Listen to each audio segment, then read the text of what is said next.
Tiszaföldvár, Dunaszentbenedek, Szeged és Dunapataj adtak otthont a Teleházak és E-Magyarország.org Kalákában elnevezésű rendezvénysorozatnak 2005 tavaszán. A programot a Nemzeti Civil Alapprogram támogatásával a Magyar Teleház Szövetség dél-alföldi regionális tagozata szervezte meg. A Magyar Teleház mozgalom több mint 10 éves múltra tekint vissza. A főként kistelepüléseken létrejött információs pontok ablakot nyitottak a nagyvilágra, és az évek folytán be is töltötte a hozzáfűzött reményeket. Egyre több és több településen jöttek létre teleházak, melyek közösségi szintérként is funkcionálnak országszerte. 2002-ben a kormányváltás után egy új minisztérium nyitotta meg kapuit. Az Informatikai és Hírközlési Minisztérium E-Magyarország pontokat hozott létre azért, hogy a lakosság egyre szélesebb körét lássák el információval. Nem szabad azonban megfeledkeznünk arról, hogy az E-Magyarország pontok felülről, a teleházak viszont alulról szerveződő információs pontok. Ez akár meg is határozhatja a működés elvét. Nincs probléma, mert a kettő jól működik együtt, ha úgy tetszik, szimbiózisba élnek, mert az E-Magyarország pont kihasználja a teleházban lévő tudást, a teleház pedig kihasznál 2 gépet. Tehát ez azt gondolom, hogy a legegyszerűbb megoldás. A másik, és ez a rosszabbik megoldás, ahol kihelyeztek 2 gépet, olyan intézményben, ahol igazából nem tudták, mit kezdjenek vele. Ez olyan, mint amikor elfoglalta a Cook kapitány Amerikát, és megkérdezték, hogy most mit csinálják vele. Körülbelül ugyanígy jártak, beraktak 2 gépet. Igazából olyan teleház tudás nem volt mögötte, ami a szolgáltatást erősítette volna, és nagyon jól meg van csinálva, félig szembe egymással a 2 gép, falra föltéve, hogy kiadta a gépet, tehát a PR-ja nagyon tökéletes, csak a qui prodest kinek ez nem jön ki a dologból. Én azt gondolom, hogy ez a legnagyobb probléma ma, és ezen kellene túllépni. Tudnék, itt most sem a teleházak, sem az E-Magyarország pontok nem tehetnek erről a valós sikerült szülésről. A minisztérium úgy gondolta, hogy létrehoz egy intézményrendszert, de úgy hozta létre, hogy nem adott hozzá csak egyfajta technikát, nem állított mögé egyfajta személyiséget, egy kiszolgáló apparátot.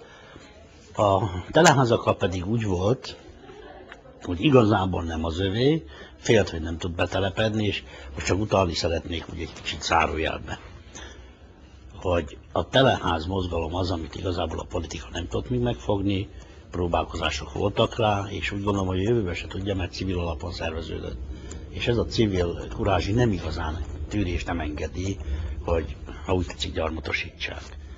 Lehet, hogy ilyen félelem is volt a dolog mögött, de talán az idő megoldja ezt a problémát, és én hiszek abban, hogy az E-Magyarország pontoknak a zöme abban az irányba fog elindulni, hogy kérdezni fog, megtalálja partnert a teleházban, vagy a szomszéd településen, vagy valahol, és annak mintájára, ha olyan helyen jött létre, ahol nincs teleház, teleházzá fog alakulni, mert többet akar annál, mint hogy 2 gépen mondjuk internetet adjon ingyen. Közkút módjára, hogy ezt Fejes Pista megfogalmazta. Az E-Magyarország pontok azok egyfajta internetes közkutak. Tehát olyasmi, mint annak idején volt, hogy a faluban volt olyan kutak, ahol vizet lehetett venni az emberek számára ingyen, így gyakorlatilag internetet lehet venni. Tehát az E-Magyarország pont egyfajta digitális közkút. A teleház ezzel szemben egy közösségi információs szolgálat. Tehát mindig valamilyen civil alapja van, közösségi alapja van, helyi közösségért hozták létre önként emberek, és ott, ha valaki segítséget kér, akkor segítséget is kap. Nem egyszerűen egy számítógép monitort és egy klaviatúrát. Fenyegető lehet-e az E-Magyarország pontok tömeges megjelenése a teleházakra? Hát igen és nem. Tehát meg kell szoknunk azt, hogy olyan világot élünk, amikor nem lesz a teleházak privilégiuma, a szükségre létrejött lehetőség, hogy ők birtokolják az informatikai eszközöket is az internetre a településen, mert egyrészt ez egy szükségre jött létre, másrészt pedig adott egyfajta olyan monopóliumot, amiben elkényelmesedtünk. Tehát én azt hiszem, hogy nekünk váltani kell egy sokkal inkább ügyfélbarát, szolgáltatóbarát és szolgáltatásokat végző szervezetté, és ilyen szempontból viszont nem versenytárs, illetve nem fenyegetés, maximum versenytárs, mert nem kell más tennünk, mint kedvesebbnek lenni, jobban csinálni, és a saját magunk gyökereit nem elfelejteni és újra megtalálni. Ugyanis nem kell más gondolni, csak azt, hogyha azonos feltételekkel működik valami, akkor az emberi tényező lesz, ami döntést fog hozni, és szerintem ebben mi előnyt élvezünk. Az E-Magyarország pontokat az IHM hozta létre. Mennyire veszi komolyan így a teleházakat az Informatikai és Hírközlési Minisztérium? Ez egy nagyon nehéz háború, a Teleház Szövetség évek óta vívja. Nem is tudjuk mindig, hogy ki ellen, nem is mindig az IHM ellen. Néha olyan politikai elvek ellen, vagy politikai szándékok mentén, vagy éppen azok ellen, amiket nagyon nehéz megérteni valójában. Tény az, hogy az IHM, a Teleház Szövetséget, mozgalmat pontosan azért, mert ő létrehozta a saját megoldását egy olyan kérdéskörre, amit a Teleház mozgalom már több mint 10 éve feszeget, céljaivá tűzte ki és vall. Tehát az IHM létrehozta a saját megoldását, és emiatt bennünket egyértelműen kevésbé kezel egy elsődleges végrehajtó partnerként. De mindenféleképpen egyfajta kísérleti terepnek, és azt hiszem, hogy a mi hozzáállásunk is fontos, tehát kísérleti terepnek tart. A mi hozzáállásunk annyiban lényeges, hogy nekünk abban kell változni, hogy nem tiltani, nem gátolni, nem megtagadni kell egy E-Magyarország programot, hanem azt megtalálni, hogy hogyan lehetünk a részei.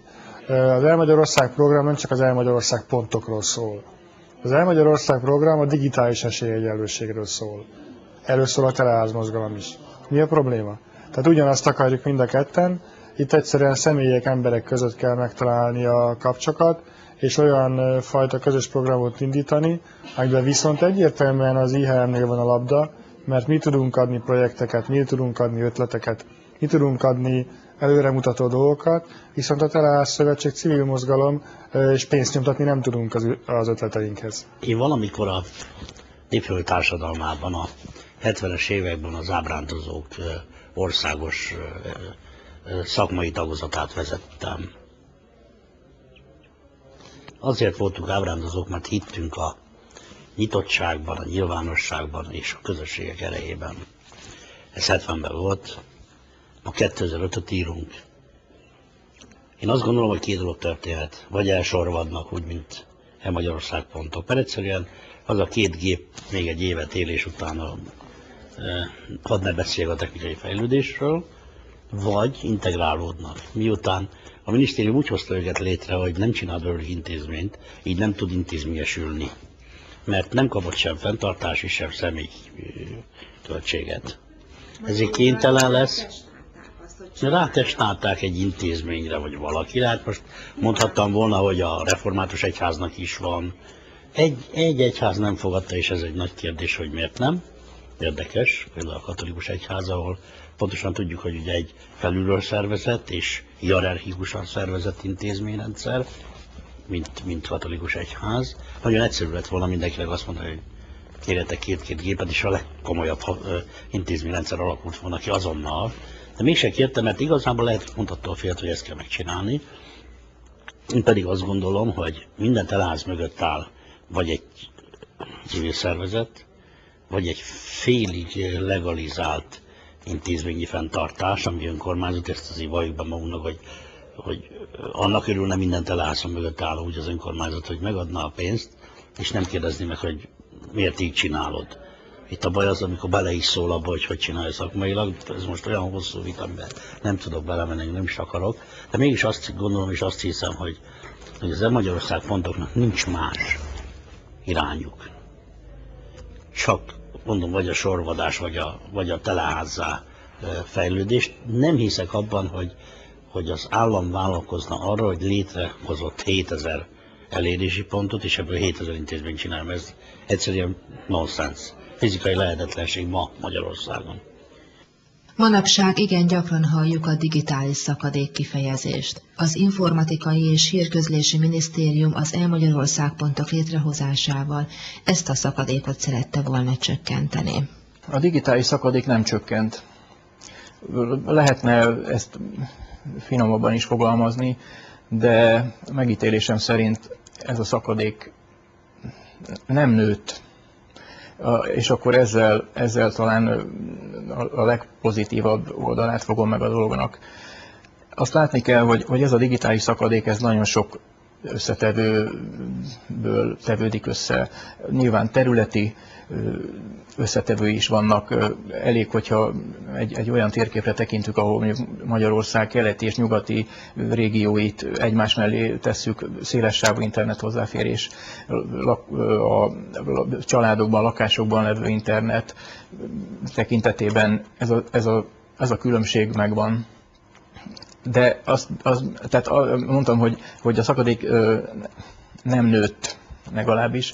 Ebben szerintem szerepe van a teleházaknak is, meg az E-Magyarország programnak is. Nem gondolom, hogy légvárakat kellene építeni, és valótlanságokat mondani. Szerintem ez a legnagyobb előrelépés talán, hogy nem nőtt ez a bizonyos szakadék. Szerintem a minisztérium vezetői vagy vezetése is ezen munkálkodik, és ezek a programok, mint az E-Magyarország program is ennek az irányába hat, hogy ez a szakadék legalábbis ne nőjön. A Pusztaföldvári Könyvtárban teleház is és E-Magyarország.pont is működik, jól elfér egymás mellett a kettő.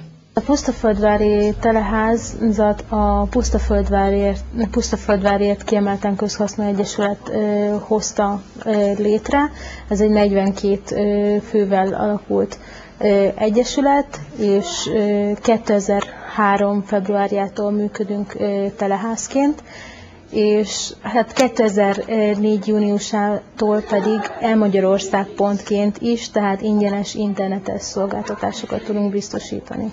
A teleház alapszolgáltatásai, tehát a fénymásolás, az internetszolgáltatás, CD használat, pályázatfigyelés, és hát emellett az, hogy mivel a teleházat egy civil szervezet működteti, ezért a civil szervezet más civil szervezettel, tehát konkrétan a Vajdasági Ifjúsági Kulturális Egyesülettel együttműködve tud olyan kulturális programokat szervezni, ami tehát a kis település, tehát konkrétan Pusztaföldvár a falunk életét színesebbé teszi, illetve hát a falu megtartó erejét növeli. Mivel az E-Magyarország.pont keretén belül volt lehetőség arra, hogy másfél évre ingyenes internetszolgáltatást tudjunk biztosítani a falu lakóinak, és illetve mindenkinek, aki a teleházban betér, mert az az igazság, hogy nagyon kevés az egyfőre jutó jövedelem, és nem mindenki engedte meg magának, még az alacsony óradíjas internetszolgáltatás sem. Mit tesz a teleház annak érdekében, hogy minél többen tudják ezt az ingyenes internet hozzáférést használni itt a faluban? Hát a múlt évben volt egy alapfokú számítógép kezelői tanfolyam, aminek nagy sikere volt. Ez 4x3 órában működött. Két csoportot, 15 fős csoportban jelentkeztek emberek. Valószínűleg ezt következő évben is szeretnénk beindítani, hogyha lesz rá kereslet, és az, hogy az általános iskola tanulóink, de most már mindenkinek, előzőleg csak az általános iskolásoknak volt ingyenes a számítógép használat meghatározott időben, péntek délután és szombat délelőtt. Az Informatikai és Hírközlési Minisztérium által támogatott E-Magyarország.pontok száma egyre nő. Bárki bármit is mond, ez egyfajta rivalizálás az állami hivatal és a civil alapon működő teleházmozgalom között. Pedig jól lehet, mind a két fél ugyanazt akarja, mint ahogy a Teleház Szövetség délalföldi tagozata is. Teret adni az információs társadalomnak, csökkenteni a digitális szakadékot, és ha már úgy alakult, hogy az állam számítógépeket biztosít mindehez, akkor természetes, hogy a Teleház mozgalom 10 éves tapasztalata segítséget nyújthat az elképzelés megvalósításához. Akkor még teleházaknak hívták őket elsősorban, de amikor a szövetség nem kapott ebben olyan nagy szerepet, akkor úgy tudom, hogy a Teleház Szövetség lépett oly módon, hogy közölte a minisztériummal, hogy a Teleház nevet csak akkor használhatják, hogyha ők ehhez hozzájárulnak, vagy egyáltalán benne vannak ebbe a projektbe. És hát akkor még teleháznak hívták, de akkor is tartottam attól, hogy ennek a szervezetünk hogy tud megfelelni egy ilyen mennyiségű, több ezres bizonyításnak minőségben. Az IKB teleházakat ismerve én is monitoroztam, és tudom, hogy bizony ott is már elég komoly minőségi romlás volt. Egy-egy olyan teleházba jártam, ahol hát fogalmuk sem volt arról, hogy mit is kezdjenek vele. Volt, ahol még normális helyszínt sem találtam a teleház működtetéséhez, és képzés nélkül indították útnak őket. És én a monitorozást is arra használtam, hogy valahol mentor is voltam. Hogyan fogadták az elmagyarország.org munkatársai a Délalföldi Teleház Egyesület közeledését feléjük? Ki tette meg az első lépést a másik felé? Ők is kerestek engem. Volt, aki már rögtön tag kívánt lenni, kiderült, hogy Magyarország pont, és kérdezték, hogy hogyan lehetnek tagok, és mi is kerestük a kapcsolatot, úgyhogy próbáltunk a munkahogyi központtól is támogatást szerezni arra, hogy képzéseket folytassunk, és akkor is megjelöltük az Magyarország pontokat is, mint célpont, a teleházakat is persze természetesen elsődleges helyen, de egy projektünkbe is már belevettünk egy ilyen képzést, hiszen kíváncsiak voltunk arra, hogy vajon hányan jelentkeznek, és betelt a létszám. Nem kellett sokat reklámozni a képzésünket, egy körlevél körbement, inkább az volt a nehéz, hogy hogyan találjuk meg őket, a címüket nem tudtuk egyértelműen azonosítani, és hát kellett időnként az önkormányzatok segítségét is, és telefonkönyvből is, és mindenhonnan, ahonnan lehet címeket keresni és pontosítani. Mi a tapasztalatod? Az elmagyarország.org azonosulnak a teleházak eszmeiségével, tartalomszolgáltatásával?